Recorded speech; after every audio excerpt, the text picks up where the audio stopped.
Welcome to episode 480 of the Pittsburgh Nerd Podcast. I'm Sean. And I'm Ian, and this is the only podcast that says, Fuck, it's humid. oh my god. It is. Like, There's like 89% humidity right now. yeah. Like, normally when I drive over here, like at night, I tell myself, like, there's no need to drive with the air conditioning on in my car at night because the air is cool enough that, you know, you drive with the windows down, it keeps you cool. I had the windows up and the AC on driving over here. Yeah. Because it's just that fucking humid. Like, even it's 75 degrees and it feels like it's, 1,000. Yeah, it's thick. Yeah. It's the worst. Like, I even hate, like... So, like... I'm in the living room watching TV, and I got the air conditioner on in the living room, but I don't have any other air conditioner on in the rest of the house. Yeah. Now, to that effect, the kitchen stays kind of cool because that cold air kind of makes its way over. So, the bottom floor is cooler. Yeah. But, like, I gotta go to the bathroom. I'm going upstairs, and, like, it's like you hit a wall. Like, as you're going up the steps, all of a sudden you're like, oh, I've just crossed into Central America. The humidity's so damn thick. Yeah. I'm like, holy hell. Yeah, it's hot. Yeah. So, yeah, it's brutal. Like, I'm not running any other air conditioner. Like, I'm not spending enough time upstairs. Like I said, I need to run an AC up here. Yeah. But, I'm thinking to myself, man, I should run one. This is unacceptable. Oh. Yeah, it's really bad. Yeah. I thought about mowing the lawn today. I'm like, they ain't doing that. No, sir. Where normally it'd be all right. Yeah. With 75 degrees, but Yeah. Oh, yeah. it is humid. Yeah. Oh, yeah. I was just like, oh, this is brutal. I ain't doing jack shit outside today. Yeah, it's hot. And it's not getting any better either. It's just going to get hotter. Fuck. Anyway. So how are you, sir? I'm good. Yeah. Yeah. Yeah. Hanging in Yeah. Yeah. Yeah. there. Yeah, nothing. Hey, exciting news. After the show, you have to give me your email address. We have a 10-man league. Oh, nice. Yeah, we got apparently Otter, Thad, Otter's wife, the Beaver, Nice. Stork, you and myself, and from the History of Bad Ideas podcast, Jason, Jeff, Jim, and I can't remember who this. I forget. Let me look it up real quick. It was Jason, Jeff, Jim, and Brian. Cool. Yeah. So they are from the Hobie. So it kind of has a little bit of a feel of PNP versus Hobie, which I like. So that's exciting news. A 10-man league. Nice. Yeah. So we'll have that. We'll of course throughout the football season give you updates on those shenanigans. All right. I watched Prey. Yeah. That's what The you're saying. Predator prequel. This is must watch. Really? Really. That good? It is that good. Huh. It really, I had high expectations for it to begin with. I mean, the guy who directed this was the guy who directed 10 Cloverfield Lane, which was amazing. I like the concept. The Predator isn't like, he's a dialed back Predator. Yeah. In a way, his weaponry isn't like he's not shooting lasers and stuff. But at the same time, he's advanced enough that, Yeah. And he looks a little different. They call him the feral predator. Like when I was looking up some of the information about it. There was a nice connection to Lethal Weapon, or not Lethal Weapon, Predator 2. Okay. That's made in this movie, Mm. which is kind of interesting. But also the fact that, I mean, since it's I assume that this tribe, this Native American tribe, is also the same tribe that Danny is from in the original Predator movie, because he seemed to have information. He stories from, if you remember, from the movie, yeah. like he talked about stories from his tribe. Yeah. So I think this is the same tribe. Oh, I see. So there's that connection there. Yeah. So, but it's really well done. Like, it honestly is. Like I thought, well, how far can you go? They did a really good job with it. I was really, really impressed with it. Mm-hmm. I liked it a lot. And I think you will too. Yeah. Like, I feel like when it comes to a Predator movie, like, you and I have the same expectations of what we want from a Predator movie, and this delivers that. Okay. Like, it's not the Predator. Yeah. It's not Predator 2, but it's as good as, the Robert Rodriguez Predators, Okay. and it's almost as good as the first one. Yeah. So like I was really, really happy with it. I liked it a lot. Mm-hmm. I did watch the English version. I did not watch the Comanche dubbed version, just because It's kind of neat that it's even there. it's kind of neat that it's even there. But I felt like not that the communication was necessary for me to understand, but there was enough of a story there that I felt like watching it in English was important. Okay. You know what I mean? Yeah. But otherwise, I may watch it again. I may watch it in Comanche, just as a curiosity. Right. But otherwise, it's a fantastic movie that I cannot recommend enough to anybody, most especially you, because I know you like a good Predator movie. Yeah. And this is definitely that. Okay. I think you'll thoroughly enjoy it. Sweet. Yeah. Okay. I'll check it out. Probably tonight. There you go. I also I watched the first episode of Sandman. You said you're on up to episode 6. Yeah. I liked the first episode. Today was just it was a bad day. I had no focus. Yeah. But so that's why I kind of I took a nap. Everything, it wasn't the fault of the show. It was the fault of Sean. I just couldn't focus on it. But I did enjoy the first episode a lot. So you're up to episode 6. What are your thoughts been? I think it's fantastic. Yeah. Yeah, I completely got hooked on it. I don't know if I was or not, because they kind of started it before me, and I played catch up today. Yeah. But the look, I didn't really read the comics. No, neither did I. They were here. Yeah. And most of the families read them. Yeah. But, you could tell Gaiman was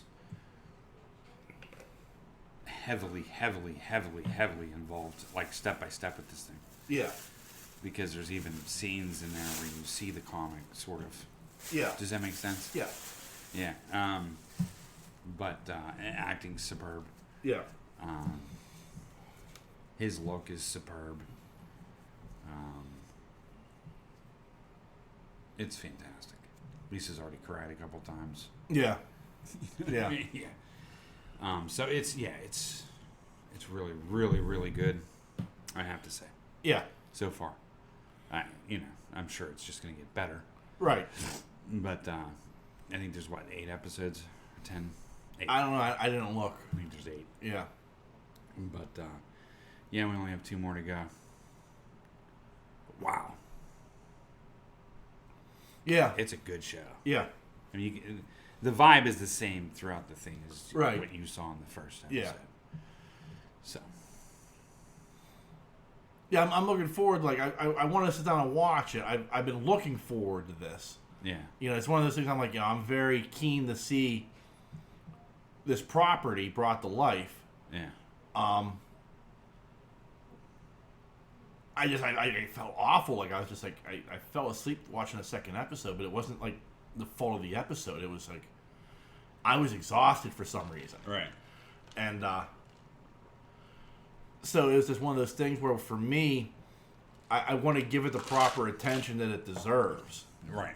You know, and so I'm hoping tomorrow I can do that. I'm hoping I can give it that proper attention tomorrow. Otherwise, I mean, you know, I always watch it during the week. Yeah. You know.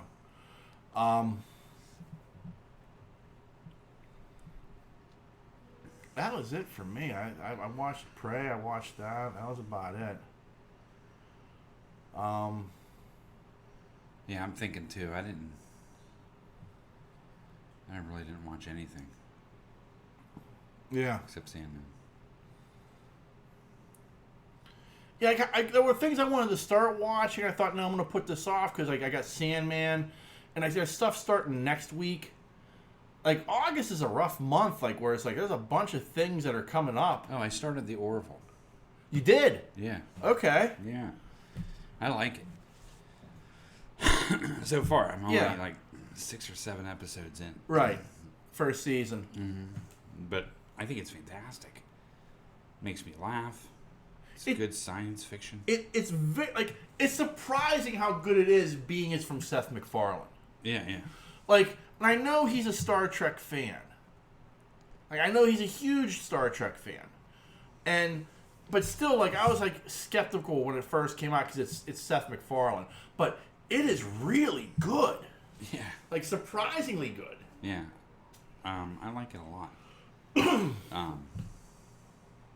Yeah, it's phenomenal. It is. Yeah. So, I gotta continue watching that. Yeah. Because I binged like 7 episodes. Yeah. Of it. But yeah, I really liked it. So I'm glad I'm watching it because now it gives me something to watch. Yeah. You know what I mean? Yeah, it's a little something to play catch Sandman up on. will be done, over and done here in a day. Yeah, and there's like 2 more seasons of Orville. Right. And, you know, it's... You know, with Sandman, I think we're just starting to get into it a little bit. Like, do you know what I mean? Well, Like, it's a very deep universe. Yes, it hasn't even introduced. Yeah. It's a very deep universe. Like, I mean, like... That's I'm only going to say one thing, too, is Constantine is revealed. Okay. Not Constantine, but... John Constantine. Not her. Not him, but her. Okay. You'll see. Okay. But there was, I guess, Lee said there was problems with licensing. I'm sure. And they couldn't use her exact name, but they used the last... It's all... Yeah. But... Yeah. I didn't even know this was a DC property. Well, yeah, it is. Like I knew it was. Like I think it was Vertigo, which I don't even know if they still use that imprint or not. But that was like their adult, quote unquote, like the more mature comic books. Yeah. So it was like, Sandman fell under that, and I can't remember. There were a few others that fell under like that imprint that was like a little bit more for a mature audience as compared to, Batman, Superman, Flash, shit like that. Yeah. And there was a lot of stuff that came out of Vertigo that people like hold in high esteem. Yeah.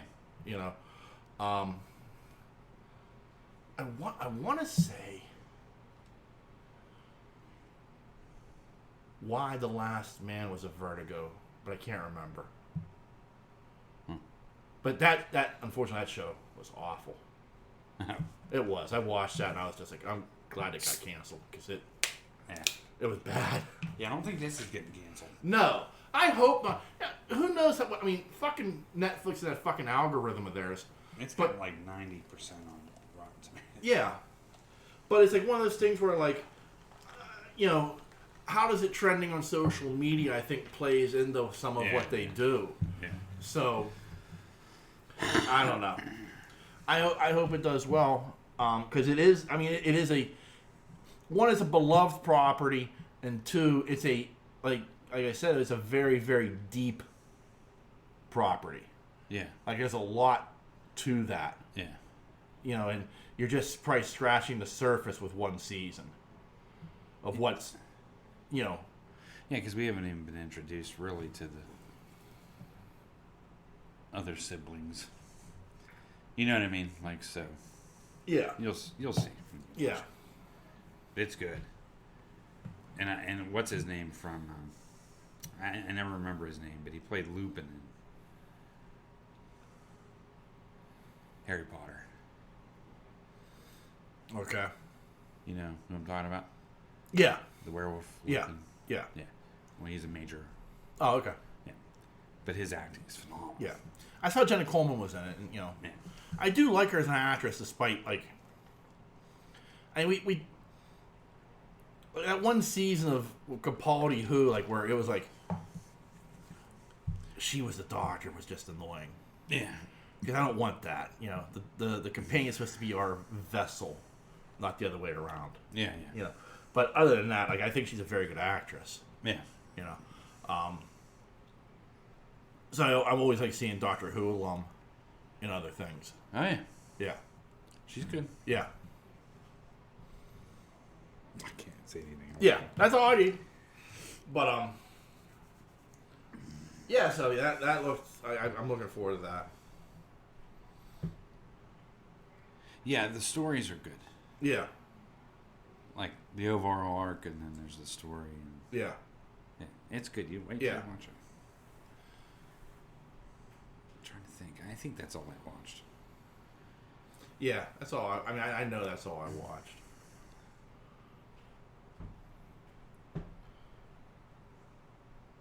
What the fuck did I watch on Tuesday? I can't remember, so it must not be important. Must not been that fucking good. No, but I like the Orville. Yeah. It's good. Good. I'm glad. I'm glad you're watching it. I'm glad you're enjoying it. Yeah, it's fun. Like, there's been a couple times where I've laughed out loud. Yeah. Where I was like,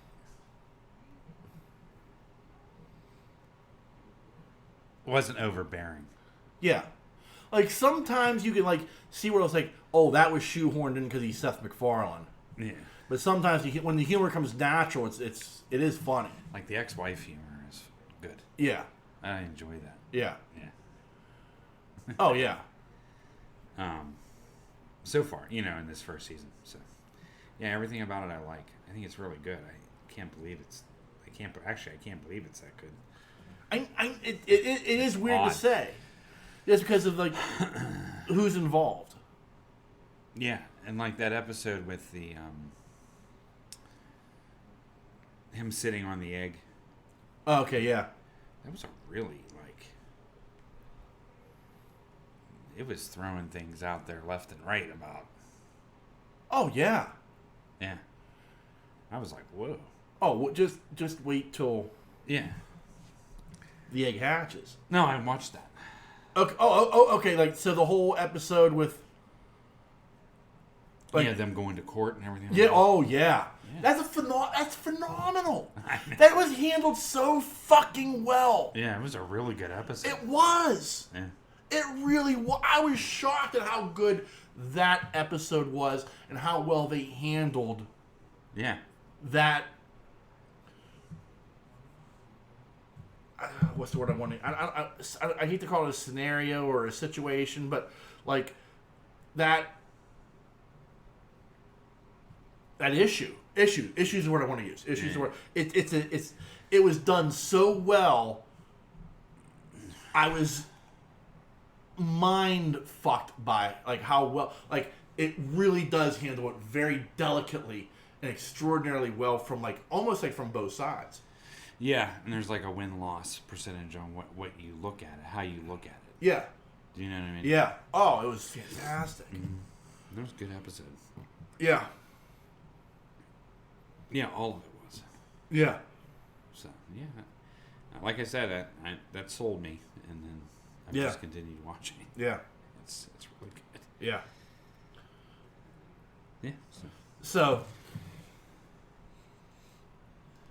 one thing I hope you haven't been looking forward to is the Batgirl movie. I didn't even know there was one. Okay, well there was one. Okay. It's been canceled. Okay. Yeah, it was going to be an HBO Max movie, and it's been canceled, causing uproar. Also, at the same time, they canceled Scoob 2. I know you're crestfallen to hear the Scooby-Doo movie's been canceled, but you were so not on board with the first one, I figured you'd be happy to hear this. I wasn't on board because Lillard wasn't involved. Yeah. So, here's what's going on. So, people are outraged that Batgirl gets canceled. Like, pure outrage. And, I mean, and it's interesting because you look at it, and it's a $90 million movie. Holy fuck. It's directed by the two guys who directed the Miss Marvel series for Marvel, Okay. who are people of color, and it's starring a woman of color as Batgirl. Okay. And so people are sharing outrage about, well, this is the diversity issue and everything else. And I can see their point. Basically, you know, in April, Warner Media was purchased by Discovery. Yeah. Discovery is now stepping in and looking at their properties and trying to fix them. Yeah. And it starts with they're talking about DC, and I honestly I feel like they're kind of looking around going, how did you fuck this up this bad? Yeah. I honestly do. Like they talked about, we know this movie isn't good enough to be released in the theater, and we don't want to release it on HBO Max, so it's just better off for us to take it as a tax write-off and shit can it. Yeah. Even though it's damn near done. Okay. And the same thing with Scoob. Like, it was, I think I was supposed to be on HBO Max as well, and they're like, if it's not good enough to be put in a theater, and we're not doing this, then we're just better off taking the tax write-off, because technically it wasn't our movie to begin with. We didn't greenlight it. So they can get a tax write-off because of that. Yeah. I don't blame them. But the other side of that is, apparently they, like, so that, I guess they had an earnings call for the second quarter, and they started laying out, like, we are fixing shit. Like, we need, what we want to do now is we want to lay out a 10-year plan for DC Entertainment, just like Marvel does. Yeah. Like, Marvel, like, because like the criticism was Marvel came in to San Diego Comic-Con, wowed everybody, showed us what the next Phase 5 and Phase 6 basically is. Yeah. You know, has everybody just, you know, skeet, Yeah. you know, all over themselves. DC shows up and shows you a trailer for Black Adam and Shazam and says, yeah, that's all we got. Like, nothing else. Yeah. And, like, people were just like, this is unbelievable. Like, how could you, like, drop the ball like this? Yeah. Like, you announced nothing. You just gave us what we already knew was coming. And even that was, it wasn't overwhelming compared to what Marvel was doing. Yeah. You know? And this is why. The guy who's in charge of Warner Media now is a guy who does not believe in scripted programming. Okay. Like, and I think from the standpoint of, I don't, like, the way he's looked at it is with what he has, like the Discovery Channel and their family of networks and Discovery Plus, scripted programming does not work. Go cheap, go reality, with like Property Brothers and all the other reality stuff that you do on those channels, Shark Week and everything else. You do that type of shit, and it's inexpensive and it makes money. Yeah. So that has been his philosophy with Discovery. Well, now he's moving over here, and they've been slashing programming, like original content on both TBS and TNT that was scripted. Like, I think they're slashing their programming there. They started taking stuff off of HBO Max, like Max originals. Uh-huh. They're making moves. It looks like to try to, they announced by 2023 Discovery Plus and HBO Max are going to merge into one streaming service, which makes sense. So it looks like they're trying to like streamline HBO Max of some of its content to merge it with Discovery Plus. But like I think the biggest thing is like, I think they're looking around and they're looking at properties like they're talking about Fantastic Beasts and the Harry Potter franchise. They're like, this is underperforming. Yeah. This is unacceptable. Yeah. DC products. This is unacceptable. You're all over the map. You're just throwing shit against the wall. Yeah. And I get it. Like, and I understand, like, okay, it's fine, you take down Batgirl because you're saying it wasn't good enough to be in a theater, but you don't want to just do it as an HBO Max original release. Mm-hmm. Fine. What are you going to do with The Flash? Yeah. Because, like, you blamed the Harry Potter franchise on bad timing. Well, the bad timing was J.K. Rowling came out as a transphobe. Yeah.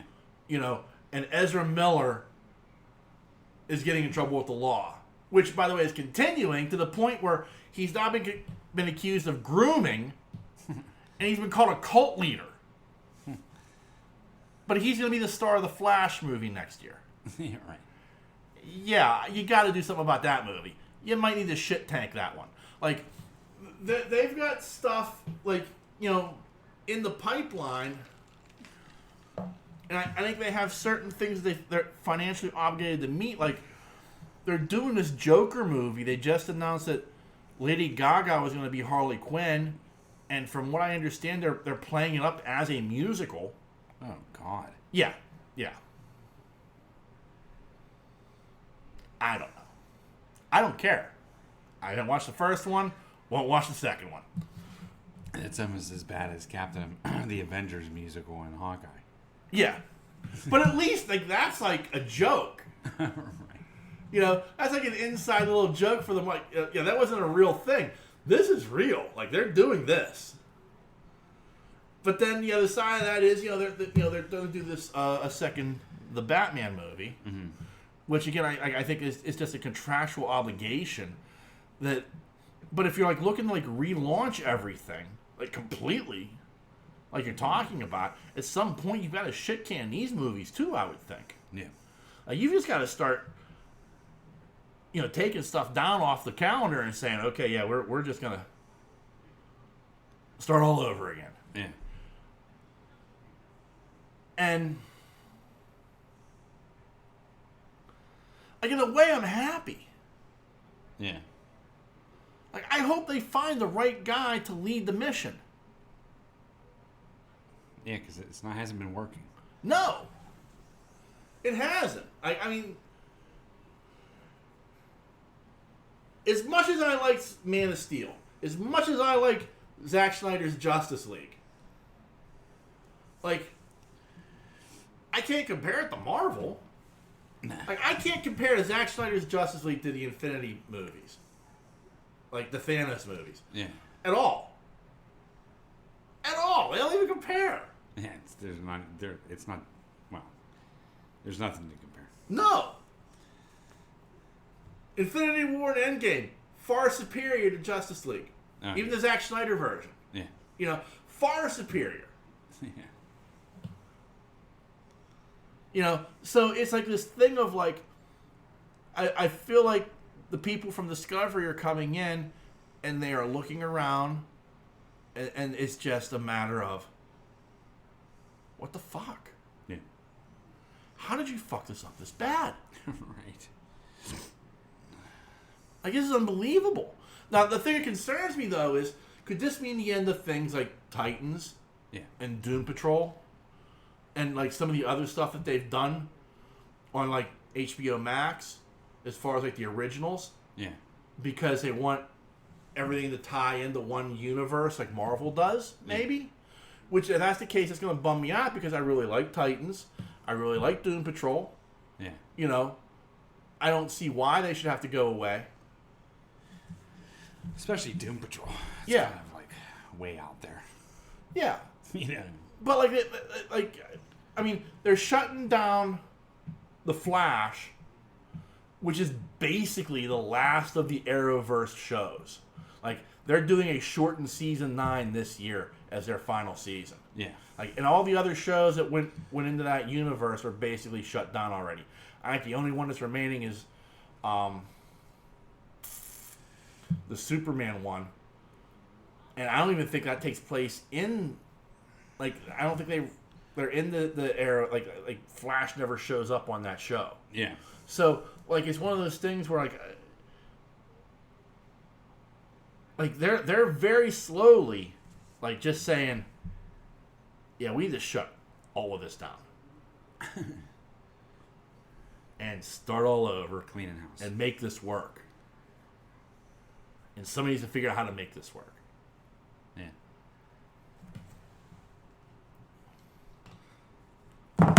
What do you think of all this as I drop my phone?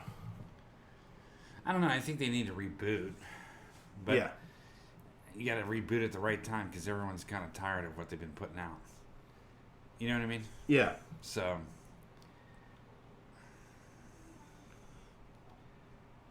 Right. I don't know. I mean, they've rebooted things so many times. Like, the Batmans just keep going. Yeah.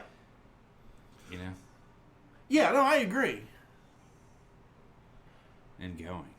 And going. Yeah. Not that this last Batman wasn't good. It was good. Yeah. But now you're going to get rid of this and you're going to give me something else. You know? And that's the problem. I mean, like, do you take the Robert Pattinson Batman and make this the cornerstone of your new DC universe? It would make sense to. But one of the questions I initially asked you when you saw the movie, and we revisited when I saw the movie, is do you believe that Batman could exist in a world with superpowers? Yeah. Yeah. That's the hard question. Yeah, I don't know. It's so early on, too, though. You know. Right, I understand that, but there's like, it's this hard thing of like somehow do you incorporate like mentions of things taking place in other places in the next Batman movie? Yeah, like in Metropolis. Right. Yeah. Or like I look at it this way. Like how did the even the concept of a Marvel Cinematic Universe start? Well, it started with a 2-minute clip after the credits of Iron Man. Yeah. Like that was it. Like if you watch the entire Iron Man movie and you don't watch through the credits to that last stinger, you would have no idea that there was any other bigger universe out there. Right. But that end credit scene... Yeah, but their recipe was perfect. It was. You're right. But, I mean... That's the thing, though, of like... So you start with, like, I like to talk to you about the Avenger Initiative. Mm-hmm. Which, I mean, when that... And then the lights come on, and you're just like, what the fuck? Yeah, right. He said Avengers. Yeah. Fucking Nick Fury. He said Avengers. To you get to like later that year, the Hulk movie comes out, and there's Tony Stark showing up. Yeah. At the end of that movie, like it was like you're right. Like, I mean, the recipe was very well crafted, but at the same time, it's like how do you do that with this Batman? Then I know, that's what I mean. That's the hard part. Yeah. Because as I'm watching that movie, I don't believe he could exist in a world with superpowered beings. Yeah. Like, I don't think it's built that way. Yeah. I don't think it was meant to be built that way. Well, I'm sure they can change whatever they want to change. I'm sure they can, but it's just that thing of like it's hard to fit something like that. Yeah, square peg in a round hole. Yeah. You know what I mean? Like, can you do it? Sure. But like, it would be like, okay, I could not believe Christian Bale's Batman could live in a world with other superpowered beings. Right. It was too rooted in realism. Yeah. Except for the third movie, which we've discussed. But you know, it was very much rooted in realism. Like, even the Joker was wearing face paint. He wasn't somebody who fell into a vat of toxic chemicals and came out the other side with a rictus grin and white skin, right. green hair. That was a method he chose of intimidation. Right. Was wearing that makeup. So, like, that version of Batman, I don't believe could exist. Whereas, like, the previous versions, like even the Keaton version, I always thought could run into Christopher Reeve's Superman. Right. You know, let alone later on with Val Kilmer or the movie that shall not be named. But you believed like that could superheroes could, especially the later two movies, because they were so over the top. You just thought naturally, like, oh yeah, I could see Superman swimming in here anytime. Yeah, I could see, yeah, you know, something like that happening. So it's that odd thing of like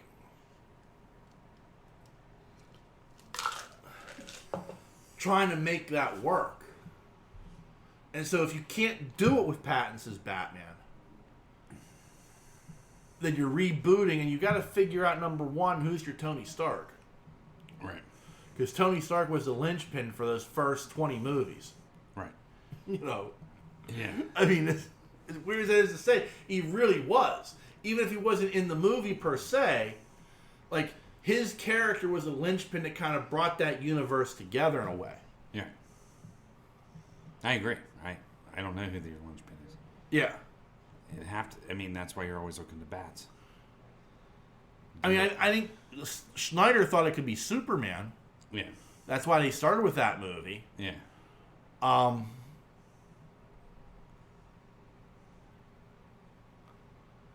So I don't know. Like, I don't know how you do it. But I mean, they have to like somebody has to like sit down and say, okay, this is how we build this. This is how we build to a real Justice League movie. This is how we build these characters so they become as beloved as Captain America. So when you get to the 20th movie, people are weeping Right. at the end of it. Right. Like they were for Cap. Right. Like they were for Tony. You know? How do you build that? I don't know. Because, I mean, like, all the pieces are there, in a way. Like, you know what I mean? Like, we talk about, like, with Marvel, like, the great villains and the big bad villains. And we you know, we're talking about, you know, Kang, and we've talked about Galactus, and we've talked about Doom, and we've talked about these Avenger level and Marvel Universe level villains that would bring everybody together like it did in Endgame, which is, you know, and there are plenty of villains in DC Comics that could do that. Yeah. You know, there are plenty of villains that you could, you know, bring in and could have take on the Justice League. You know, starting with Darkseid. I mean, if you built a movie universe the way Marvel did, leading to a Darkseid invasion, I mean, that would be incredible. It honestly would.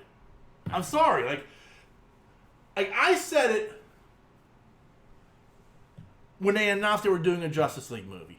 I said the thing that they have to do when it was like Steppenwolf is the villain, I said you have to have that moment where Steppenwolf is dead and there's Darkseid looking at the Justice League through a boom tube, letting them know he's coming. Yeah. And for whatever reason, Joss Whedon didn't give me that moment, but Zack Snyder did. Right. Like, Zack Snyder heard my listen to this podcast and said, that's a fucking brilliant idea.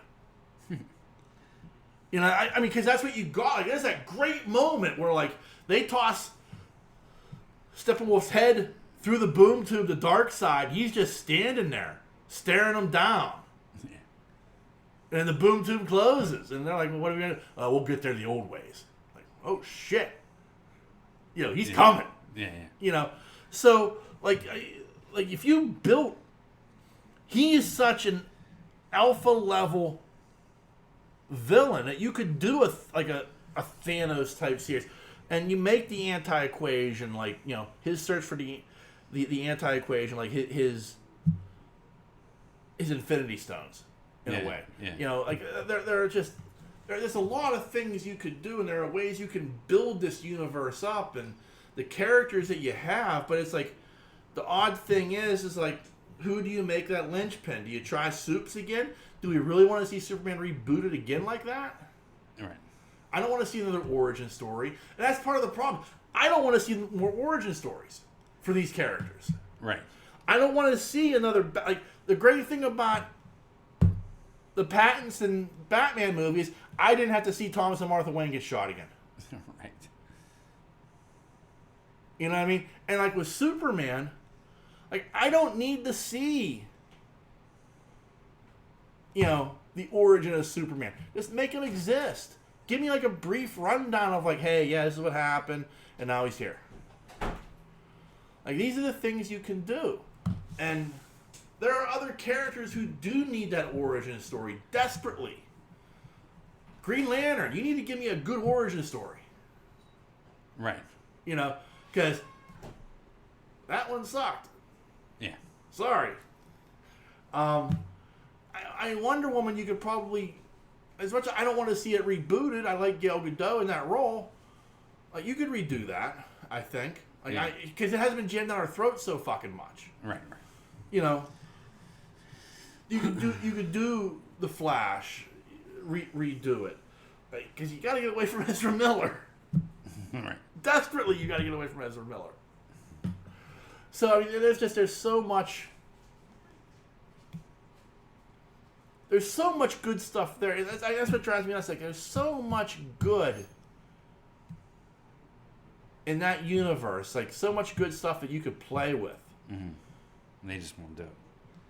Well, the previous regime didn't do it. Yeah. It didn't do it right. Right. Didn't do it justice, as a pun. Yeah. You know? But at the same time, like, if you really want to make money, you got to find the right guy, put him in charge of the whole fucking thing, and, you know, and make it work. Right. I mean, think of this. One of the most exciting things we've got, pieces of news we've gotten in a long time is, you know, they're bringing back Daredevil. Yeah. They're bringing back Charlie Cox as Daredevil. You know, we got Kingpin in a regular DCU show. Yeah. It's a version of Kingpin we like. MCU, yeah. You know, and they're bringing back Daredevil. I mean, he's going to appear in the She-Hulk show. Mm. You know, that's exciting. They're doing an 18-episode Born Again run. Yeah. Get the fuck out of here. It's funny how he's showing up more, though. I like it. I mean, I'm not... But I think part of that is how wildly popular that show was and how wildly popular he was as Daredevil. Yeah. Charlie Cox was phenomenal. Yep. Now, nowhere else can I say I want to see that version of a character brought into the regular DC cinematic universe. Like, as much as I like Stephen Amell as Green Arrow, I don't want to see that version of Green Arrow in the DCEU. Yeah. As much as I enjoyed Grant Gustin for as long as I could keep up with that show before it just became a horrible CW show, I like Grant Gustin as Flash. You know, but I don't want to see him in the movies. Yeah. But Charlie Cox was like, you got to get Charlie Cox back. He's the only guy who can play Daredevil. Right, it's crazy, right? Yeah. And Disney was like, yeah, we agree. Like, I don't know if they're going to do it with any of the other characters, like, from those 4 shows. Yeah.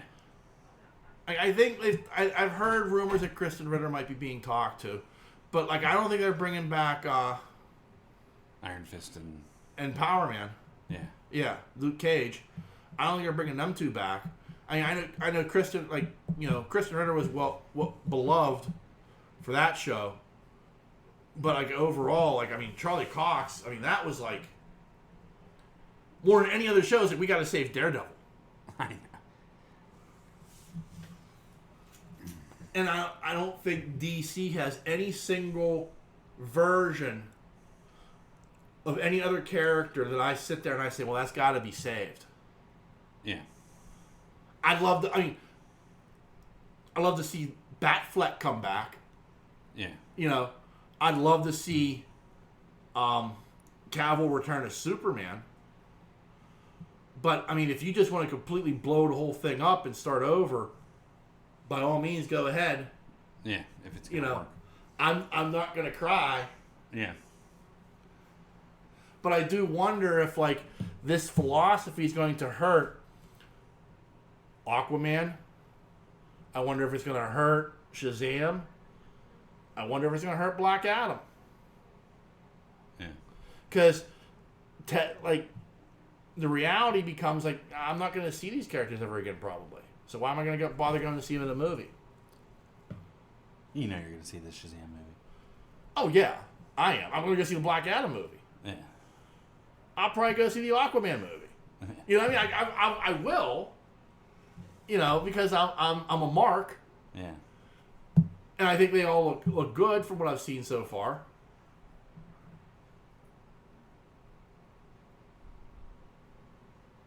Yeah. But the other thing that they announced, no more 45-day window. Okay. So, 2020, they did the whole thing, or was it 2021? They did the whole thing where, they were releasing movies straight to HBO Max. Right. Same day as in theater on HBO Max. Theater companies revolted. They agreed to a 45-day window. And nowadays, Disney's doing that. Like, 45 days after it's released, it's on Disney Plus. Yeah. And HBO Max has been doing that. If it's a Warner Brothers release, 45 days after, it's on HBO and HBO Max. Yeah. Like, that's... Well, now, like, for whatever reason, and I'm sure they have data to back this up, they've made a determination that window is too small at HBO Max. Or Discovery, Warner Brothers has made this decision for all their films. So, they're saying that, it could be longer than that. And, like, my thinking is, like, is it just because you're looking at, like... Are you looking at, like, Top Gun Maverick? Made $1 billion. Crazy. Huge financial success. But more importantly, I think it was expected to do well, but nobody expected to do this well. I know. I mean, honestly, like, nobody did. And you look at you look at that and you say, well, movie theaters are back. Are they really? You know what I mean? Like, are they really? Yeah. Like, I'm sure they have data. I mean, these are probably people who are much smarter than me making these decisions. But it's like, I've been able to go see a movie. Like, I went to go see Doctor Strange opening weekend, or I think it was the weekend after. It was still supposed to be doing well, and there was nobody in the theater with me. Yeah, same. You know what I mean? Like, and Thor, same thing. Yeah, same. Nobody in that theater. Yeah. So it's to me, it's a question of like, there's been one movie that's done phenomenally well, and everything else around it is kind of like done You know what I mean? Like, Doctor Strange did well in the theaters, but not that well. Thor had a great opening weekend and then dropped right the fuck off the planet. Yeah. After like it dropped like literally like 65% second week. Yeah. You know, I think that you have to go back. The next movie you have to go back to that did really well was Spider-Man: Far From Home. I did. You know, I mean, I think that did $1 billion in business, but I think that was the anticipation of the 3 Spider-Men. Right. You know, I think like it was the worst kept secret that those 3 guys were all going to appear together. Right. And it was like one of those things where I think fans were just like, well, not only do I have to see this movie, I have to see it again. Right. And it was one of those rare movies where I think people went and saw it a second time. Yeah. I think Maverick, I don't know how much repeat business it got, but it was like I think that was more or less one of those movies where people were just like, okay, I just need to see this movie. It's that people are saying it's that good. Yeah. Because you know, I mean, as much as I'm a Top Gun fan, I didn't go back a second time to see it in the theater. No. But at the same time, I can't wait to see it again at some point. Right. It was a good movie. Yeah. It's a phenomenal movie. Yeah. But I think, like, so I don't think it was repeat business that pushed them to the $1 billion mark. I think that was word of mouth of, like, you really need to see this movie. Yeah. It is really fucking good. And you don't even have to have seen the first one to really understand this one. Right. It was well done. Yeah. Yeah, you're right, though. You didn't need to see the first one. So it becomes like this question of, like, outside of Top Gun Maverick, I don't believe movie theaters are back. Yeah. I mean, to tell you how powerful it was, Top Gun was trending on TV. Yeah. Like, oh yeah. when's the last time Top Gun trended? Yeah. I mean, you know, for weeks. Yeah. People were slamming the first one. Yeah. Watching it, you know what I mean? Like on TV at home. Oh yeah. It's crazy. Yeah, like it was like, you know, on Netflix it was a top 10 movie. I know. Yeah. Yeah. Unbelievable. You know? I know. So it's only 40 years old. Yeah. It just got resurrected. Yeah. I mean, not that it was ever, you know, but it was just nuts.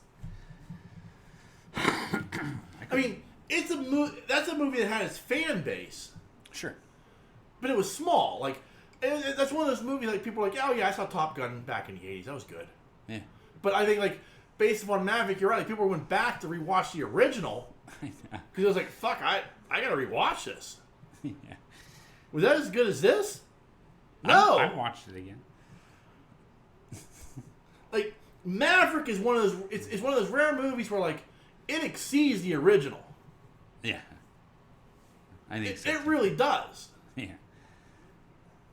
Like it's a hard. That's a hard thing to do. Like it's like the Empire Strikes Back of like dogfight movies. You know. Yeah. Like, and like I'm always of the opinion like anytime you're doing a sequel to a movie that's like, you know, from 30 years ago, it's probably a bad idea. Yeah. Like if there hasn't been a movie in between.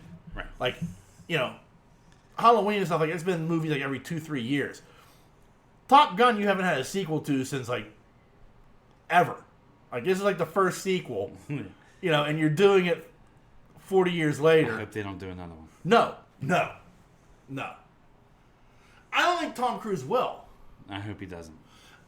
Because he didn't want to do a sequel to the original. Right. Especially without I saw him talk about this. He said, especially without Tony Scott, I didn't want to do it. Yeah. Because it was his vision. And it wasn't until this director came along and we went over the script and I liked the ideas and we talked about how it would look visually and how we wanted to make it look like something that Tony would have directed. Yeah. And that's the only way I would get on board. And I tip my hat to Tom Cruise for kind of like doing that. Yeah. So like I can't see him like signing up for like a third movie just because this did $1 billion. Well, he got a payday on this. Oh yeah. And I mean, he's busy making Mission Impossible movies. I know, but I mean, like he got paid for doing the movie. Oh, dang. And I know, but then he got paid from the royalties from the movie. Yeah. Because he was a producer, executive producer, or some shit. Yeah, he has some. I mean, he was high up on the list of like. It wasn't like a vanity credit. This was like, yeah, Tom Cruise was heavily involved in the making of this movie. Right. Like to the point where like he was making decisions about like how airplane shots are going to be done. So.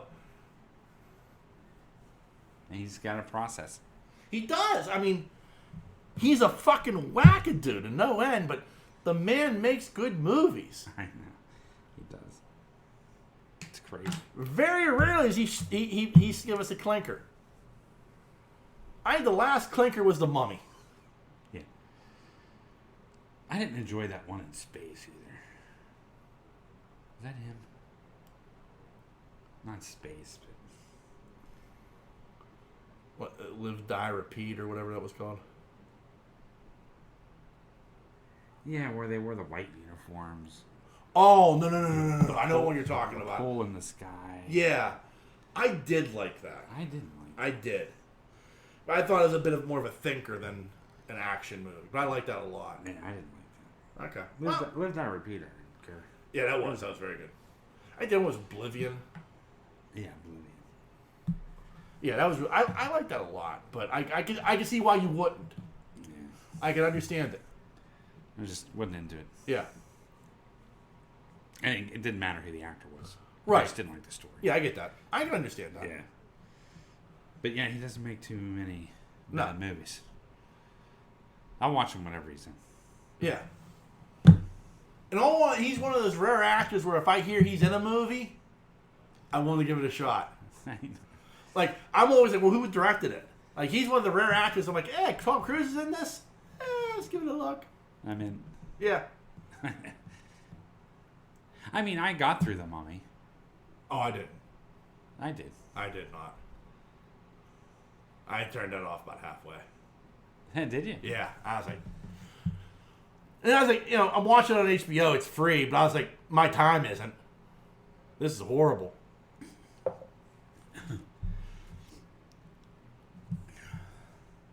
Like, if I'm more interested in what's on my phone. I couldn't even remember how it ended. So I guess it was that bad. Yeah. But, like, if I'm more interested in what's on my phone. Like, if I'm more interested in watching a clip of Ric Flair cut a promo on Facebook from, like, 1988. Yeah. Than I am at what's on the massive TV screen and right directly in front of me. Yeah, I'm done. I've tapped out because you have not held my attention at all. It's funny. Oh man. Tom Cruise. Speaking of Ric Flair, did you see he wrestled his last match last week? No, I thought he was dead. No, he's not dead. Okay. He's 73. And he wrestled his last match last week. Okay. I did not buy the pay-per-view. But I was able to watch the match on YouTube. Uh-huh. It was fucking awful. Really? Yeah. I felt bad for Ric Flair. Yeah. Like, because here's the thing. Like, for months, like, they were releasing videos of him training. Like, in a ring with a guy named Jay Lethal. Who's a very good wrestler. And, like, taking backdrops, taking hip tosses, doing, everything and he looked good doing it. I think the problem was he's 73. He's got health conditions. Like I think he's got something on his heart or something. He's in the main event. I think like when he came out when the music hit, he shuffled out like an old man. I think he was already just completely blown up. He got to the ring and he did very little, and like by the end of it, like he's bleeding, like he cut himself open, because he's Ric Flair. That's what you're gonna do. I think by the end of the match, he's supposed to put these brass knuckles on and knock out Jeff Jarrett. He was shaking so fucking bad, and he was so out of breath that he couldn't get the brass knuckles on properly. His son-in-law, who was in the ring with him, was helping him get the brass knuckles on. Oh, wow. And he like stood up, hit the guy, put him in a figure 4, and then he passed out. Passed out? It looked like he passed out. Like, because he puts the figure 4 on, and with the figure 4, like you usually sit up. Well, Jarrett was knocked out, so he's in the figure 4, so you could count him out. Meanwhile, Flair just fell flat on his back. Like, looked like he just passed the fuck out. I was like, oh, this is rough. I'm glad I didn't pay for this. It's funny. Yeah. So then I immediately went and I found Flair versus Steamboat in 1989 and watched that to cleanse my palate. Nice. But congratulations, Nature Boy Ric Flair, you having your last match. Don't ever do it again. You're done. You're done, sir. You're done. It's fucking great. Yeah. And the worst part was like the guy. Here's the thing I hate. So the guy who was streaming this, he said he had permission from whoever it was, the promoter was who put this on. But I didn't get to hear the commentary. It was this guy doing commentary, and he's replying to questions that are coming in, and he's like, I will not stand for disrespect of Ric Flair on this feed. If you got a problem with this match, you take that shit elsewhere. And I'm thinking to myself, it's a shit match. Yeah. He looks like shit. Right. He looks like a 73-year-old man. I'm sorry.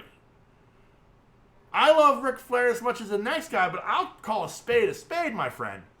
This looked bad. Right.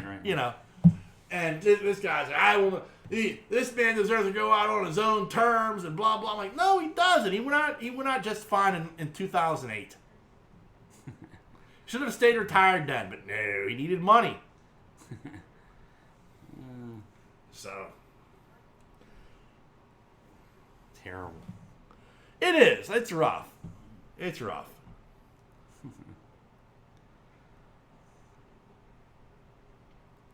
I think that's it. That's all I got. It was very heavy with HBO Max all week. Like, everything going on with that, like, with Discovery and DC and everything else.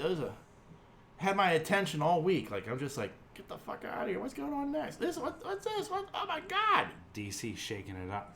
Yeah. That's it exactly.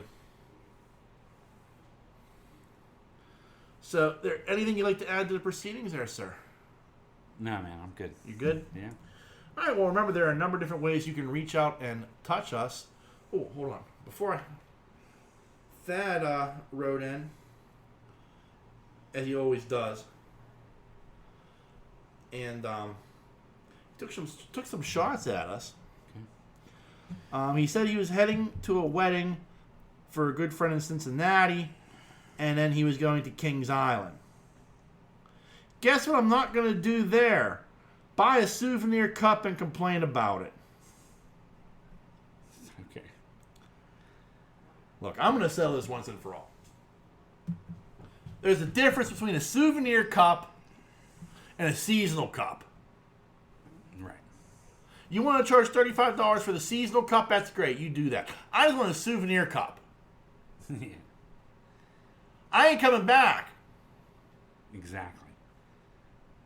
I don't need something I can refill a month from now. Because guess what? I ain't refilling the motherfucker. Right. So, you can have a seasonal cup, but also put out just a regular souvenir cup that a yokel like me can buy without having to spend $35 fucking dollars. There you go. I hope you spend $35 fucking dollars on a seasonal cup that you'll never use again. Yeah, like, how often are you going to go back to Kings Island? Yeah, never. This year. Never. Yeah. So,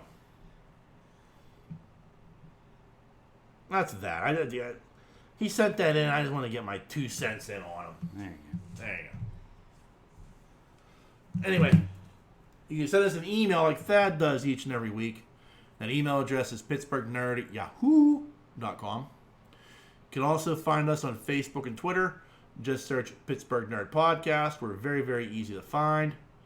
And we are also a member of a number of podcasting networks. You can find us on the Tangent Bound Network, the Weeby Geeks Network, and the Pod Breed Network. Just give them a Google search. You'll find all the other great podcasts they have to offer. And lastly, as always, want to thank you, dear listener, for checking us out each and every week. We can't thank you enough for your support. And on that note, the dreamer has awakened. Peace.